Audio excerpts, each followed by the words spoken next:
afternoon, everyone. Okay, just a few things at the top, and then happy to take your questions. So I want to begin first with the presidential transition. Yesterday, in a message to the force, Secretary Austin emphasized that the department will make a calm, orderly, and professional transition to the next commander-in-chief. Secretary Austin reiterated that the U.S. military will stand ready to carry out the policy choices of its next commander-in-chief and to obey all lawful orders from its civilian chain of command, to defend the United States, our Constitution, and the rights of all American citizens. He also reaffirmed that the U.S. military will, quote, continue to stand apart from the political arena, to stand guard over our republic with principle and professionalism, and to stand together with the valued allies and partners who deepen our security, end quote. As the transition gets underway, the Secretary has expressed his deep pride and appreciation for the department's civilian workforce and for all the brave American troops stationed at home and deployed all around the world. And just a few moments ago, Secretary Austin presided over the Southcom change of command in Florida, where he commended the brave men and women of U.S. Southern Command for defending our country with the utmost patriotism and professionalism. Alongside Chairman Brown, Secretary Austin thanked outgoing Southcom Commander General Laura Richardson for her leadership and for the work she's done to strengthen security across the Americas, and passed on leadership of U.S. Southern Command to Admiral Alvin Halsey. A video and the transcript of the Secretary and Chairman Brown's full remarks will be available on defense.gov. Switching gears, separately, earlier today, Secretary Austin spoke to Israel's Minister of Defense, Yoav Gallant. Minister Gallant has been a trusted partner and friend whose expertise and professionalism was deeply valued. The Secretary expressed his hope and expectation to have that same good partnership and working relationship with Israel's next Minister of Defense. The Secretary underscored that the U.S. commitment to Israel's security remains ironclad, as does our support for Israel's right to defend itself against aggression from Iran and its proxy groups and partners. He also emphasized that the United States remains deeply committed to de-escalation in the region through a ceasefire deal in Gaza, which would also secure the release of hostages, and a diplomatic resolution in Lebanon that allows both Israeli and Lebanese civilians to return safely to their homes on both sides of the border. In addition, the Secretary relayed the importance of taking immediate steps to address the dire humanitarian situation in Gaza. We should be having a readout shortly available on defense.gov. And finally, on behalf of the Department of Defense, I'd like to wish a happy early birthday to the U.S. Marine Corps, which will celebrate its 249th birthday on Sunday, November 10th, Semper Fi. And with that, heard it from the Marine right here himself. And with that, I'd be glad to take your questions. Tara. Hi, Sabrina. On the transition, has the Secretary or anyone in the department reached out to the Trump transition team so far, and are you expecting visits in the coming days? So in terms of outreach to the Trump transition team, we're coordinating everything right now with the White House and GSA. There's certain agreements that need to be signed and put into place before we can start that transition process. But regardless, we are committed to a professional and effective transition for the incoming administration. But for more on that, I'd have to refer you to the White House and GSA. What are the agreements that need to be signed? I don't have more information on that. I'd refer you to GSA. Okay, and then on Ukraine, the president has committed to getting the rest of the Ukraine aid out before the rest of his term. What does that mean in practical terms for y'all? Is there existing stockpile that could be sent now? What options are you looking at? So in terms of existing stockpiles, I mean, what you're seeing us continue to do is send out those presidential drawdown packages. That will continue. We still have, approximately $2 billion left in USAI as well that we can commit. So you're going to continue to see packages roll out in the coming weeks before the end of this administration. That is consistent with how we've been doing this in the past. It's something that, we've done on a pretty regular, almost weekly basis. But I'd remind you, it's not just the United States that's supporting Ukraine and that will continue to support Ukraine. Part of the UDCG, you have, over 50 countries. And on top of that, Ukraine has bicameral and bipartisan support in Congress. So there is an administration change that's going to happen in January, but support for Ukraine remains strong. Jen. So just to follow up on that, Sabrina, I had heard the number $9 billion in aid that would be rushed over there in the next coming months. And does that mean, but there was some concern that those weapons wouldn't arrive in time before January 20th. And so is it still possible for that to be reversed or stopped? How does this work? Can you explain? So in terms of, so I apologies, I'm not exactly sure where you're getting the $9 billion dollar amount from, but I'm happy to walk you through some of the numbers that I have in front of me. We have approximately $4 billion left in the previously committed PDA that the president notified Congress that he would be spending down that authority or using that authority before the end of his term, and then we have that USAI commitments or approximately $2 billion in USAI funding that we will also commit to Ukraine. When it comes to presidential drawdown packages, some things can arrive within days and weeks. Some items in those packages take longer. It does matter on what's available on our stock or on our shelves. You're going to see us continue to draw that down, pretty frequently. Could there be things that go out beyond January 20th? I can't say for certain right now, but we're committed to drawing down those PDAs. The USAI contracts, those could go for longer. But again, those are commitments and contracts that this administration has signed, so we would expect those to be upheld. And back in January, the Inspector General had found that $1 billion worth of aid, military aid, had not been accounted for. Are you concerned that rushing this next tranche, there may not be accountability and that some of this this drawdown could disappear?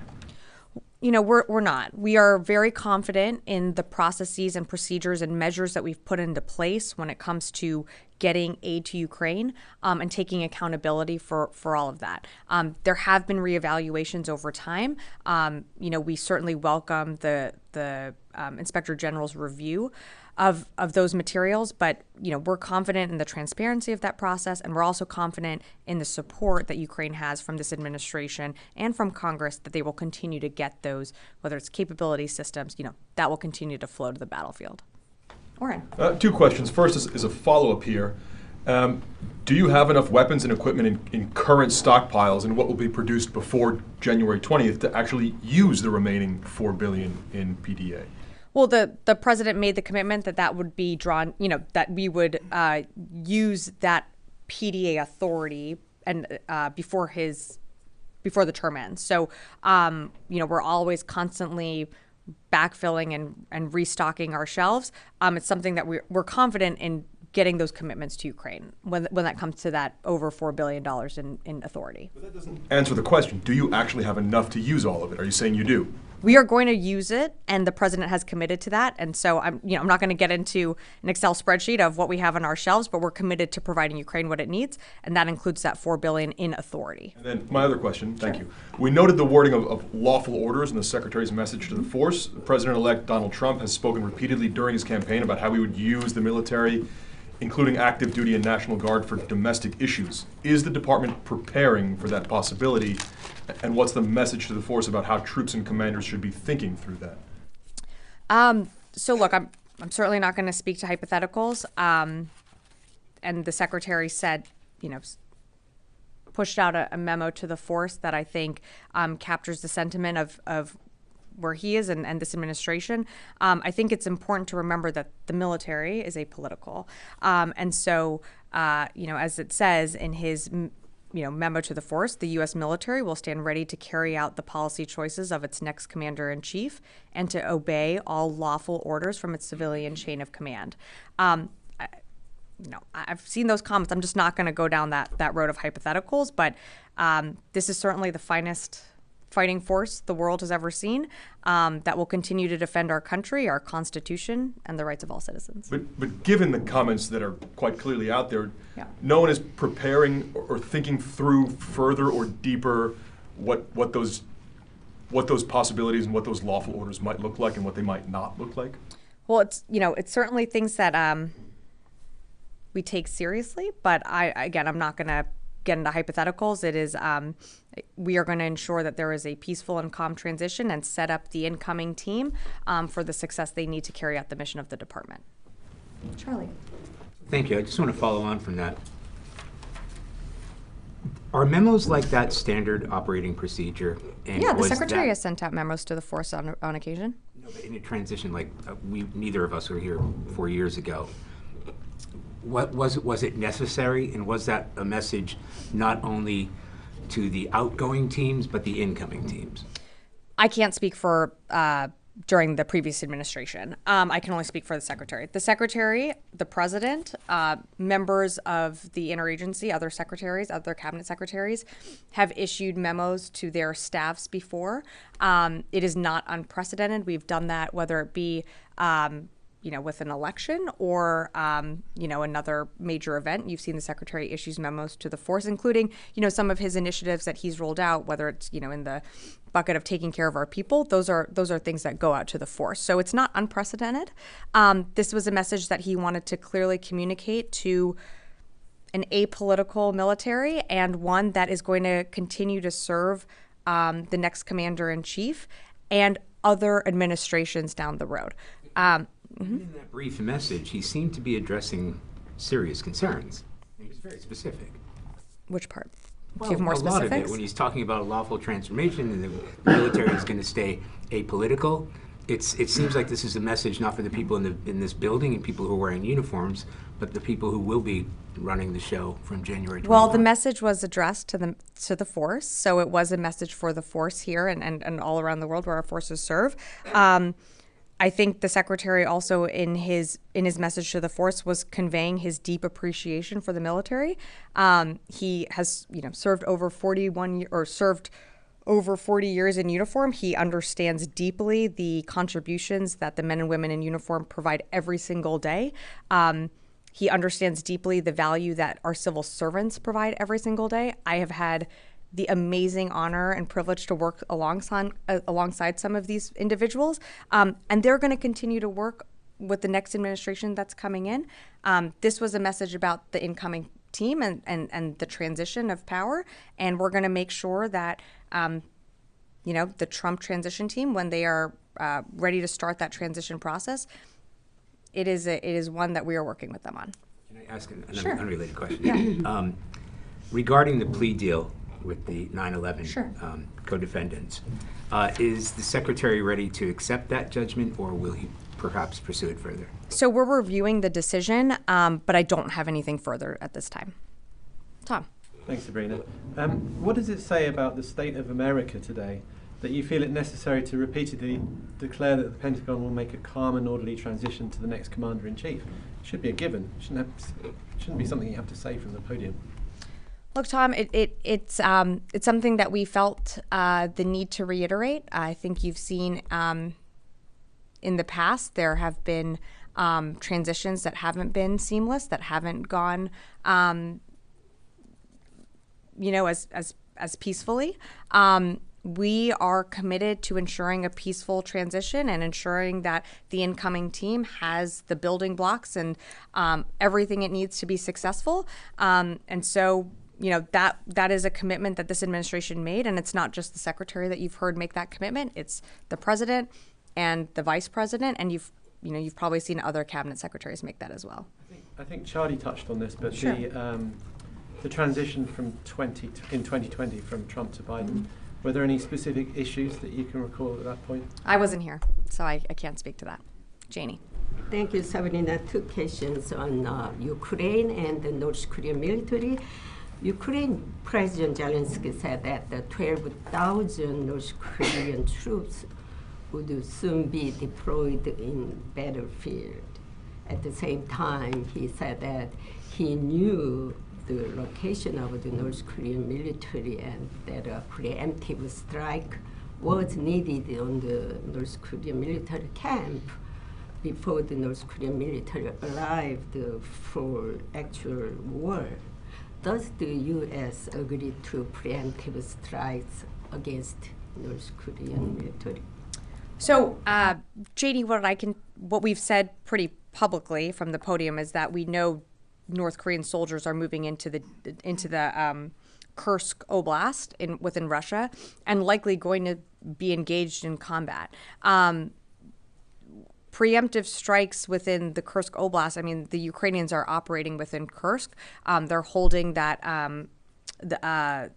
their lines, but, we fully expect that DPRK soldiers could be engaged in combat, and if they are legitimate targets. So we've been pretty public about that. The numbers reported by South Korea, United States, and Ukraine are not the same. Why are the numbers on North Korea military deployment? Numbers can range. Yeah, numbers can range based on intel assessments and how we get data and collect data. And we certainly take what the Ukrainians or our ROC counterparts have provided, and we do our own assessments as well. Right now, we've assessed that there's probably between 10 and 11,000 DPRK soldiers within Kursk that number, as you heard General Ryder speak to on Monday, that could go up. But that's our assessment right now. Intel is something that you interpret, so those numbers, can range, given interpretation, but that's our assessment right now. We are so confused. You guys have shared with, at least shared information, intelligence information between our alliance in United States. Yeah, so Janie, what I would tell you is intelligence isn't always black and white. We do our best to distill it, and we do our best to disseminate it when we can and share what we know. We do it based on our assessments and what we feel comfortable with. So right now, what we feel comfortable with are the numbers I provided you. Should that change, we'll let you know. Aaron. Have you guys had any policy change? Are you discussing policy change with the long-range missiles in Ukraine? I don't have any policy changes to announce from here today. Planning to? I don't have anything to announce today. Also, an update on North Korea troops. Has North Korea sent any more over to the Ukraine? To my knowledge, there have not been more soldiers sent over from North Korea. Could we see that happen? It's something that we're certainly going to continue to look at. Putin is clearly desperate, having failed in his strategic battlefield objectives. So could we see more DPRK soldiers make their way to the battlefield, make their way to Russia for more training? We certainly could, but I just don't have any more numbers to announce today on that. So what's the total number now that we're at? What I said to Janie was our assessment is that there are approximately between 10 and 11,000 DPRK soldiers within the Kursk Oblast. Yeah, I'll say. Thank you. In a speech this morning, President Biden pledged to use his time in office to full extent. What exactly will the Pentagon do in the next 74 days to support Ukraine and make sure that every day here counts? Are you looking at new capabilities, adjusting some policies, other things? So what are the plans? Well, we're always looking at the capabilities that Ukraine needs on the battlefield that Ukrainian fighters are going to be able to have an impact with and that are going to make the biggest difference. I don't have a set of new capabilities or new things that we're considering today, but every time we roll out a package or do another USAI commitment, it is an investment in Ukrainians who are fighting on the battlefield to be successful. In terms of what do we have to do over the next 74 days? I mean, there's still a lot of work, and just because that there is a new commander-in-chief coming in January doesn't mean that our work stops right now. We're going to continue to work every single day. You're going to see us continue to do briefings. You're going to see the secretary, travel. He'll likely have more travel in the coming month or months, and there's still a lot of work to be done. And every single day we have our military stationed all around the world engaging in various operations. We're going to continue to support Ukraine. We're going to continue to engage and work to find a way to de-escalate tensions in the Middle East. And of course, we're always keeping an eye on the Indo-Pacific. And with the transition, how are you going to make sure that the support for Ukraine continues in the future? Look, Ukraine has support within Congress on both sides of the aisle. I mean, Republicans and Democrats have made commitments in votes and in money to Ukraine. Look, there's an incoming team that is going to have to work with Congress, and there is support in Congress to continue supporting Ukraine. I have to remind you, though, it's not just the United States that's supporting Ukraine. The world is supporting Ukraine. And you've seen that with, the UDCGs that the Secretary convenes. You've seen, deep commitments from Indo-Pacific allies as well. So, I understand the focus being on the United States, but you have to remember that there is broad support for Ukraine just outside of the United States as well. Any plans to push for maybe new supplemental before the new administration? I don't have anything to announce on that. I'm going to go to the phones, and I'll come back into the room here. Jeff Shogol, Task and Purpose. Thank you so much. You said that you've seen indications that North Korean troops may engage in combat in Kursk. Are you able to corroborate any reports that Ukrainians have already engaged North Korean troops in Kursk? Thanks, Jeff. I think I said also that they are likely to engage with Ukrainians, just given where they are in Kursk. I can't, corroborate those reports right now. It's something that we're looking into, but I have no doubt that, you will see DPRK soldiers that have moved into that Kursk Oblast start to engage or have already started to engage Ukrainians on the battlefield. Heather, USNI. Completely different train of thought here. So the Naval Safety Center or Safety Command released its annual report, and it looks like, again, for the Marines and the Navy, and I'm sure this is not unique to these services, that car crashes and motorcycle crashes continue to be one of the leading causes of death. So I was wondering if the Department of Defense is planning to do anything to work on safety revolving around people when they're driving their own personal vehicles or personal motorcycles. Heather, thanks so much for the question. I'm sorry, I haven't seen the report, so I'm happy to take that one. Constantine. Thanks. Just going back to Secretary Austin's memo. So, one of the things that we saw the last time the Trump administration came into office was, this notion of long-held norms being tested, in some cases pushed aside or broken. In the memo, Secretary Austin talks about, an apolitical military, which is, a norm that this country has had since its founding. Is the Secretary planning on doing anything to enshrine sort of this idea into policy, somehow shore it up so that it is not tested by the incoming administration? Look, the incoming secretary and the incoming administration will make its own policies. One policy that, as you said, is longstanding history and tradition is that the military would remain and is an apolitical entity. So we expect that to continue. What policies a new incoming administration implements, that I really can't speak to right now. Noah. Thank you. A couple questions here. Sure. The first on the incoming Israeli Minister of Defense. Does the Secretary have any plans to speak with him? Has that already occurred, if I missed that? They have not spoken yet. I'm sure there will be a call, in the future, but I just don't have anything to read out right now. Secondarily, following up on the press conference last week in which Secretaries Austin and Blinken expressed that they saw progress from Israel on humanitarian aid into Gaza, but we're still looking for more. Tell us where it is this week. Do they feel satisfied with some of the progress that they've seen since making those remarks? I mean, no, not enough is being done. I think it's clear that the situation in Gaza, the humanitarian situation remains dire. That's something that Secretary Austin spoke to Minister Gallant about, and Minister Gallant was very supportive of helping get that humanitarian aid into Gaza. Is there enough that's gotten in? No, more needs to get in, and more crossings need to be open. A few weeks ago, you might remember that I mentioned that we are seeing more move out of the Erez crossing. That is a good thing, but it's not enough. And so that's something that with the incoming Minister of Defense, I'm sure the Secretary will, when he speaks to him, will be emphasizing as well.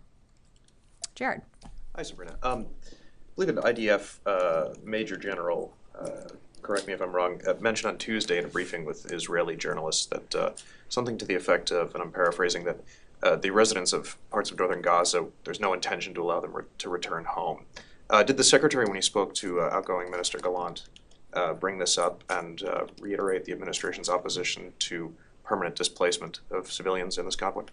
That's something that, the Secretary has spoken about before, about, displacements of persons within Gaza. and, not just the humanitarian situation continuing to deteriorate, but also needing to ensure that proper medical treatment, medical equipment can also get in to treat those civilians. It's something that they've spoken about before. I don't have more details to provide. We will have a readout, hopefully coming shortly to you, if not already in your inbox. But it's something that the Secretary has reiterated in the past. I saw those comments. We want to see people, ultimately what we want to see is a ceasefire. We want to see the hostages return home.